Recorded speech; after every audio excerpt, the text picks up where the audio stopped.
बिस्मिल्लाहिर्रहमानिर्रहीम। मोअज़्ज़ज़ ख़वातीनो हज़रात, आप देख रहे हैं न्यूज़ 49। मैं हूं आपका मेज़बान अता मोहम्मद कसूरी। मोअज़्ज़ज़ नाज़रीन, हम अपने प्रोग्राम में रोज़ाना की बुनियाद पर होने वाले वाक़यात पर गुफ्तगू करते हैं। आज हमारे साथ स्टूडियो में मौजूद है, किसी तारीफ़ के मोहताज नहीं, पाकिस्तान के बहुत बड़े सोशल वर्कर हैं ज़ैनब शहीद, जो हमारी बेटी थी, जो कौम की बेटी थी, उसके वालिद हैं हाजी अमीन अंसारी साहब हमारे साथ स्टूडियो में मौजूद हैं। हमारी खुशकिस्मती है कि उन्होंने आज हमें वक़्त दिया और आज हम बात करेंगे कसूर शहर में जिनसी ज़्यादती का शिकार होने वाली एक बच्ची, जिसको मुअज़्ज़ज़ अदालत ने जो मुल्ज़म था उसको जुर्म साबित होने पर सज़ाए मौत जो है वो सुनाई है। और उसके साथ साथ आज जो है वो कसूर की फ़िज़ा सोगवार है, क्योंकि महकमा पुलिस डिपार्टमेंट के एक कांस्टेबल सगीर अहमद जो गुज़िश्ता रोज़ अपनी ड्यूटी से फारिग होकर अपने घर जा रहे थे और रास्ते में उन्हें बताया गया कि डाकू यहाँ पर लूट रहे हैं, तो उन्होंने बहादुरी का मुजाहरा किया, मगर डाकुओं की फायरिंग से वो शहीद हो गए। यकीनन कसूर की आज जो फ़िज़ा है वो भी सोगवार है। DPO कसूर भी वहाँ पर मौका पर पहुँचे। तो आज आगाज़ जो है वो हम कसूर पुलिस की कुर्बानी और आज जो शहर में होने वाली ये एक अलमनाक जो दास्तान है उससे करेंगे। हाजी अमीन अंसारी साहब, कैसे देखते हैं कि हमारे कसूर पुलिस के एक बहादुर सपूत, जो हमारा शहर का, हमारे ज़िले का फ़ख्र था, उन्होंने डाकुओं से लड़ते हुए अपनी जान का नजराना पेश किया, हालांकि वो अपनी ड्यूटी से फारिग होकर अपने घर को भी जा सकते थे। तो किस नज़र से आप उसको देखते हैं? जी जी, बहुत शुक्रिया अता भाई। हाँ, सबसे पहले तो ये जो हमारी जो कसूर पुलिस का असासा सगीर अहमद साहब आज शहीद हो गए, इस दारा फ़ानी से दारे बका में हाज़िर हो चुके हैं। उनकी फ़ैमिली से, उनके पसमानदान और वाक़ईन से हम हज़ार तज़ीयत करते हैं और अल्लाह ताला उन अहले खाना को सबको सब्र जमील ता फरमाए और उसकी बख्शिश और शहीद है, बल्कि उसकी वो तो समझो जन्नती है, अल्लाह ताला उसके भी दर्जा बुलंद फरमाए। मैं ये समझता हूँ उसने आज फिर पुलिस का नाम ज़िंदा किया है कि उसने अपनी ड्यूटी से वापस जाते हुए जब रास्ते में पता चला कि यहाँ पर डाकू लूट मार कर रहे हैं, तो उसके बावजूद वो वहाँ पर रुका कि मैं किसी तरीके से इनको पकड़ूँ, इन पर काबू पा लूँ। तो वहाँ पर वो अपनी समझो कि उनके बहादुरी से उनका मुकाबला करते हुए जाम शादनोश फरमाया। अल्लाह ताला उनके दर्जात बुलंद फरमाए और अहले खाना को सब्र जमील अता फरमाए। मोअज़्ज़ज़ नाज़रीन, आज जो है वो जब शहादत हुई तो सोशल मीडिया पर हमारे बाज़ जो है वो सहाफ़ी दोस्तों ने इसको गलत रंग देने की भी कोशिश की और कहा कि जो वो सगीर जो कांस्टेबल था वो अपने घर की तरफ जा रहा था, तो अगर SHO साहब ठीक होते तो ये हो जाता, वो हो जाता। मैं ये समझता हूँ और मैं इस बात का बरमिला ऐलान भी कर रहा हूँ कि हमारी जो कम्युनिटी के लोग हैं उन्हें हर चीज़ को पॉजिटिव लेना चाहिए। एक बंदे ने शहरियों के जानो माल के तहफ़्फ़ुज़ के लिए अपनी जान को जो है वो आपके लिए पेश कर दिया है, उसने शहादत का रुतबा पा लिया है। तो दूसरी तरफ हम उसको किसी और तरफ ले जाने की कोशिश कर रहे हैं। यकीनन मैं और मेरा चैनल और हमारी जो जर्नलिस्ट कम्युनिटी है इस जो सानिया पर सियासत और दीगर जो सोशल मीडिया पर एक्टिविटी करने की कोशिश करें, मैं उसकी भरपूर मजम्मत करता हूं, क्योंकि जो शहीद होता है वो उसकी जो अल्लाह की बारगाह में हाज़िरी जो होती है वो मकबूल हो जाती है और शहीद हमेशा ज़िंदा होता है। और महकमा पुलिस अल्हम्दुलिल्लाह कसूर ज़िला में बेशुमार हमारे कांस्टेबल थे, हमारे ASI थे, हमारे इंस्पेक्टर हैं जिन्होंने अपनी जान का नजराना पेश करके ज़िला के अमन के लिए हमेशा जो है वो काम किया है। मैं महकमा पुलिस के कप्तान जनाबे DPO कसूर इमरान कशोर को भी खराज तहसीन पेश करता हूँ। मैं पूरी टीम को मैं खराज तहसीन पेश करता हूँ कि वो दिन रात हमारे शहरियों के जानो माल के तहफ़्फ़ुज़ के लिए काम कर रहे हैं। तो अंसारी साहब, अब हम प्रोग्राम का अगला जो हमारा हिस्सा है वो हमने बात करनी है।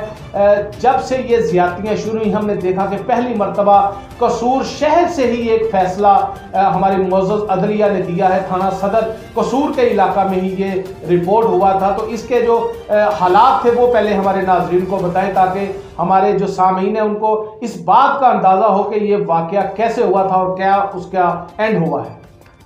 जी, ये बिल्कुल जी इस तरह के अगस्त 2019 का ये वाक़या है।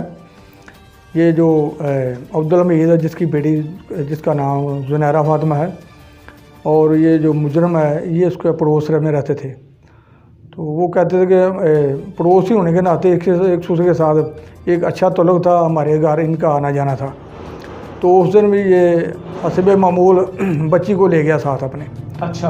अब 11 माह की बच्ची थी, उसके बाद यही होता है कि वो प्यार से मोहब्बत से जैसे भी लेगा, लेकिन उनको क्या मालूम था ये कि ये एक इंसानी शक्ल में एक अंदर एक भेड़िया से भी आगे दरिंदा छुपा हुआ है।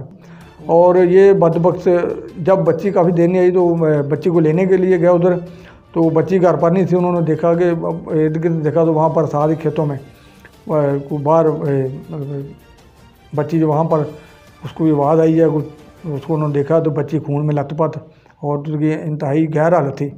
तो वो तो देख के उनकी अपनी चीखें निकल गई, ये हमारी बच्चे को क्या हो गया। लेके तो वो जो रफ़ीक है वो ले गया था इसको मुख्तसर के। उसके बाद फिर उन्होंने फौरी तौर पर पुलिस को कॉल किया और उस बच्ची को ले गया वो हॉस्पिटल। वहाँ पर मेडिकल में पता चला कि बच्ची के साथ जो है ना ज़्यादती की गई है, इंतहाई दरिंदगी का मुजाहरा किया सफाकाना तरीके से। तो मुल्ज़िम को उसके बाद फिर जो मुल्ज़िम था इनका जो पड़ोसी मुजरम उसको पकड़ाया, वो सब कुछ मान गया, DNA भी और मेडिकल रिपोर्ट से सारा साबित हो गया। तो मैं यहाँ पर ये मैं समझता हूँ कि हमारी इस केस में हमारे डिपार्टमेंट पुलिस डिपार्टमेंट के जिन जिन लोगों ने भी काम किया है तफ्तीश में और प्रोसिक्यूशन में, वो लोग सब मेरे लिए मोहतरम हैं और काबिल तारीफ़ हैं, इसलिए कि उन्होंने इस केस में बिल्कुल जुनैरा फातिमा को अपनी बच्ची समझते हुए बग़ैर किसी लालच के ईमानदारी से काम किया और केस को मतलब तफ्तीश भी बिल्कुल जो है ना 100% मेरिट पर की। और उसके अलावा प्रोसिक्यूटर ने भी उसके मुताबिक जो उसका चलान सबमिट किया और उसके मुताबिक ही अब जाके जब अदालत में केस चला तो उन्हीं जो एविडेंस वगैरह जो सारी नीचे से प्रोसिक्यूटर जमा करवाते हैं उसके बिहाफ पर ही इसका फैसला होना होता है। तो उस बिहाफ पर ही आगे जो भी हमारे जज साहबान ने भी वकालत राह ने भी उस पर काफ़ी बहस की। तो उसको जो मुजरम था उसको ये मैं समझाऊँ ये कसूर की तरीका भी ये भी है कि 13 ट्रायल वाला वाक़या है कि इसके जो बदबख्त मुजरम था दरिंदे को जज साहब ने एडिशनल सेशन जज शाहद बशीर साहिब उन्होंने इसको सजाए मौत सुनाई। ये कसूर की अदलिया की तरीक़ का एक तरीक़ साथ फैसला है। बिल्कुल सही अंसर साहब, ये भी एक हम इसको इत्फाक करेंगे, इत्फाक ही कहेंगे कि ज़ैनब अलर्ट बिल आने के बाद और यकीनन जो है वो कानून साजी हमारी जो ज़ैनब शहीद बेटी थी उसकी शहादत के बाद जो है वो इस मामला में बच्चों से जिनसी ज़्यादती और दीगर वाक़यात की रोकथाम के लिए जो कानून साजी हुई उसके नतीजा में ही यही ट्रायल ये भी मुकम्मल हुआ। आप क्या समझते हैं कि जो इस केस में भी हमने ये देखा कि जो बच्ची के वालिदैन थे उनको अपना इलाका भी छोड़ना पड़ा, तो बतौर सोसाइटी हम किस तरफ जा रहे हैं? बस ये समझ लो बड़ा एक अलमिया है कि लोगों में जो है ना शऊर नहीं उतना है जितना होना चाहिए। लोग नेगेटिविटी की तरफ जाते हैं, उनका देन चले जाता है। हालांकि जो जिसके साथ जाती है वो मजलूम होता है, उसको तो वैसे हमदर्दी की ज़रूरत होती है कि हम उसके साथ हमदर्दी करें और उसको साथ जो भी हो सकता है किस लेवल पर भी अगर हम उसके साथ तामन कर सकते करें, लेकिन अगर तामन नहीं कर सकते तो कम से कम उसकी हौसला अफजाई करें और उसकी दिल जो ये ना हो गया हम उसको डिस्करेज करें, वो बेचारा दिल बर्दाश्त हो गए कहीं कोई ऐसा कदम उठा ले या अपने आप को नुकसान पहुँचा ले। वो हुआ कि अब ये अहल इलाका ने महल्ला वालों ने उसके साथ कोई ऐसी मनफी रवैया अख्तियार किया, वो बेचारा यहाँ से अपना मकान छोड़कर तो चला गया किराए पर यहाँ पर बल्लू। और वो ये भी बता रहा है कि यहाँ पर जो मेरा मकान है वो लोग मुझे ना वहाँ पर हरासा कर रहे हैं, मैं अपने मकान को फ़रोख्त करना चाहता हूँ और मुझे अब यहाँ पर ये बड़ी इस तरह की सूरत हाल का सामना है कि मेरी कोई मदद का कोई अदारा में साथ कोई मेरे साथ चलने को तैयार नहीं। वैसे भी वो मजदूर है, वो मेहनत मजदूरी करता है, मजदूरी के बावजूद ये है कि वो किसी के आगे हाथ नहीं करता, झोली नहीं फैलाता।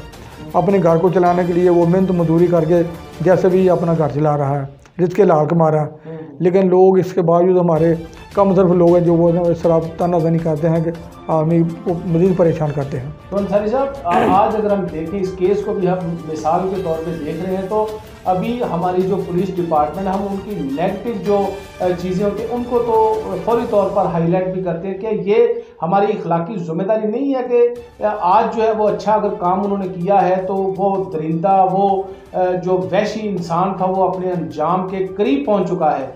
तो आज अगर हम बात करें हमारे पुलिस डिपार्टमेंट की, तो उन्होंने भी बहुत अच्छा काम किया, प्रोसिक्यूशन ने भी अच्छा काम किया, लेकिन जो हमारी लीगल टीम थी, जो हमारे वकला थे, अंसारी साहब आप बताना पसंद करेंगे कि इस केस में उन्होंने भी क्या कितने पैसे लिए और कितने पैसे ले के उन्होंने गरीब आदमी का केस लड़ा? नहीं जी, बिल्कुल जी। मैं जो इस केस में वकला थे, मकबूल अहमद टोलू साहब और उसके अलावा बाबू असगर अली, ये उनकी मैं समझता हूँ बड़ी मेहनत है। और उन्होंने ज़ुनैरा फातिमा को अपनी बेटी समझते हुए इंसानियत की खातर उसका केस बेलौस और बगैर किसी फीस के उन्होंने फ़ाइट किया, सारा केस लड़ा है। क्योंकि उसका वालिद भी इंतहाई गरीब था, वो इस काबिल ही नहीं था कि वो अपने वकीलों को फीस दे सके, एक मतलब फ़ोटो कापी कराने के स्टाफ भी नहीं रहता था, वो इतना गरीब था। तो उन्होंने फिर ये समझ लोगे उसके साथ ये उन्होंने बेलौस तावन किया है और उस केस को फाइट किया। और मुजरिम आज अपने मंतकी अंजाम के पहुंचने के करीब है कि आज उसको सज़ाए मौत का जो ना फैसले की सूरत में सामना करना पड़ा। और हमारा जो पुलिस डिपार्टमेंट है, जिन्होंने ये केस को बड़ी दिलजमी से, ईमानदारी से उसको तफ्तीश करके प्रोसिक्यूटर साहब, जज साहब उन्होंने सबमिट किया, मैं समझता हूँ वो भी उनको भी हम खराज तहसीन पेश करते हैं।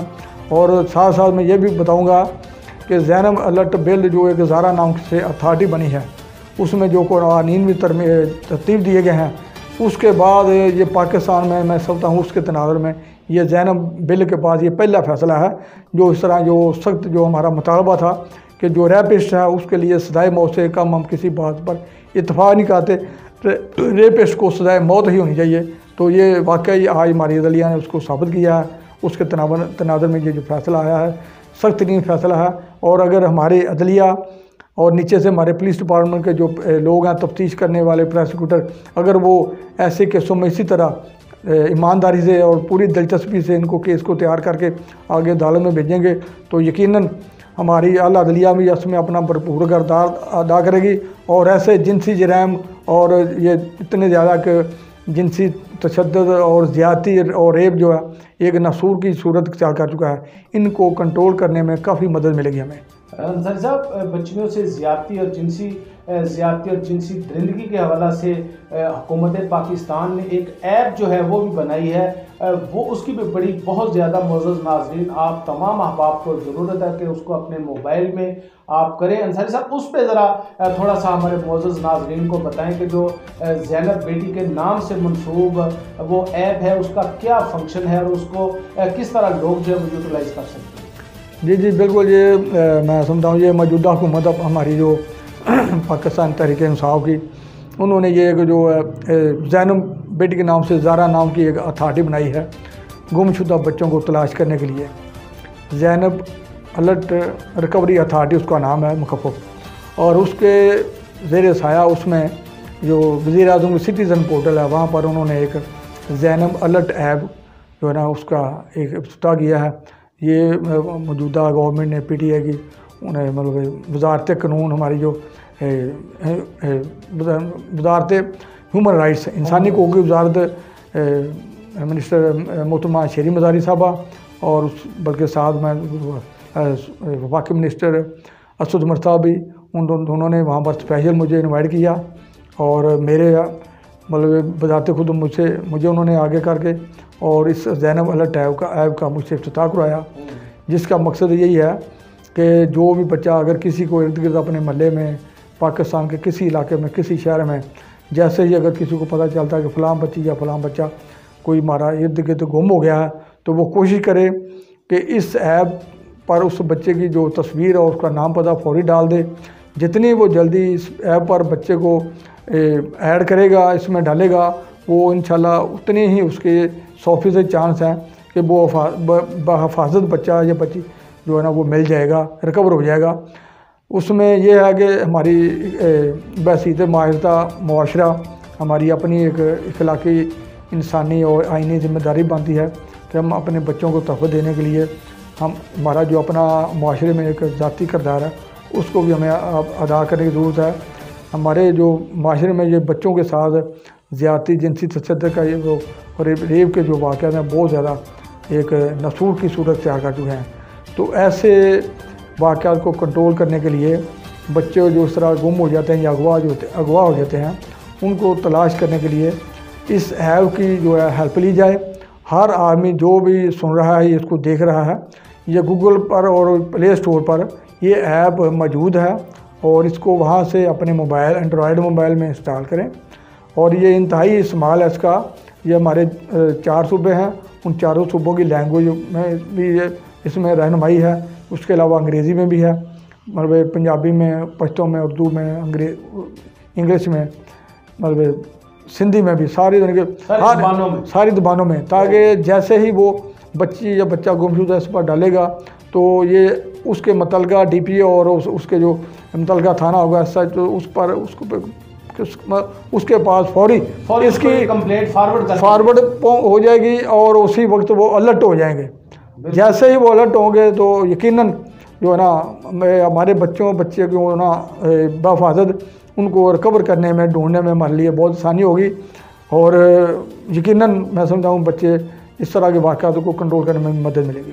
मोअज़्ज़ज़ नाज़रीन, जैसा कि आपने हाजी अमीन अंसारी साहब की आपने बात सुनी, उनका ये कहना था कि इस ज़ैनब अलर्ट बिल के बाद ये जो एक अथॉरिटी बनी और इसमें वज़ीर आज़म जो शिकायत सेल है उसमें स्पेशली तौर पर बच्चियों से ज़्यादती के हवाले से ऐप को मुतारफ़ करवाया गया है, तो उसका आपके मोबाइल में होना वो बहुत ज़्यादा ज़रूरी है।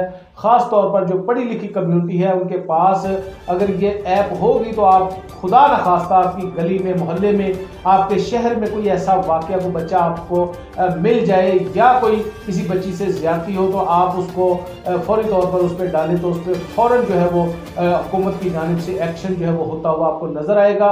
अब जो हालात हैं वो अल्हम्दुलिल्लाह बेहतरी की तरफ जा रहे हैं। हमें यकीनन कसूर की आवाम को, पाकिस्तान की आवाम को मायूस नहीं होना चाहिए। हमें अपने इदारों पर भी अब एतमाद जो है वो करना चाहिए और जो स्पेशली तौर पर जो बच्चे हैं जिनसे जिनसी ज़्यादती की जाती है, आज वक्त आ गया है कि वो आज किसी से डरे नहीं, किसी के आगे झुके नहीं, बल्कि वो कोई ज़्यादती अगर करे तो उसको निशाने इबरत बनाने की ज़रूरत है। उसके लिए अमीन अंसारी साहब हो, हमारे जो पुलिस डिपार्टमेंट या दीगर जो इदारे हैं, हमारी हुकूमत है वो आपके साथ खड़ी है, हमारा जो मीडिया है वो आपके साथ खड़ा है। फैसला आपको करना है कि आपने अपने साथ होने वाली ज़्यादती को मुकम्मल तौर पर उसका दिफा भी करना है और आपने इस मुआशरे के नासूरों को निशाने इबरत भी बनाना है। इन्हीं अल्फाज के साथ अपने मेज़बान अता मोहम्मद कसूरी को न्यूज़ स्टूडियो से हाजी अमीन अंसारी साहब जो हमारे भाई हैं, मैं एक मुख्तसर ये बात करूँगा कि ये मैं समझता हूँ हमारी मौजूदा गवर्नमेंट, मौजूदा हुकूमत का ये बड़ी एक ग्रेट अचीवमेंट है जो उन्होंने ज़ारा के नाम से अथॉरिटी एक पास की बिल बनाया है, ज़ैनब अलर्ट, और उस पर ये एक ज़ैनब अलर्ट ऐप का भी इफ्तिताह किया है।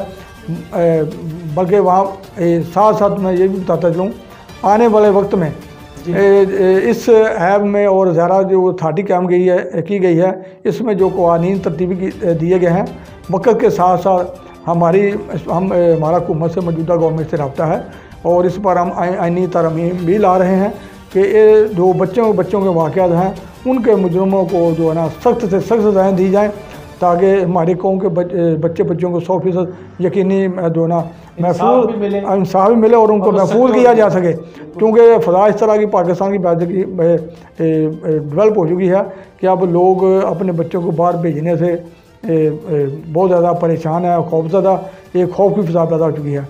तो इस फ़ज़ा को हमने जो है ना वो ख़त्म करना है और इस सिलसिले में हम सख्त कवानीन भी बना रहे हैं ताकि ऐसे जो मुजरम हैं उनको ऐसी सख्त सज़ाएँ दी जाएँ ताकि दोबारा कोई हमारे बच्चों की तरफ गलत नज़र से या उनको अपनी गलत जो उनके अज़ाइम है उसमें वो कामयाब ना, मतलब 100 दफ़ा सोचें और खौफ खाएँ और वो डरें कि ऐसा किसी बच्चे के साथ कोई ज्यादती करने का जो है ना वो तसव्वुर भी ना कर सके।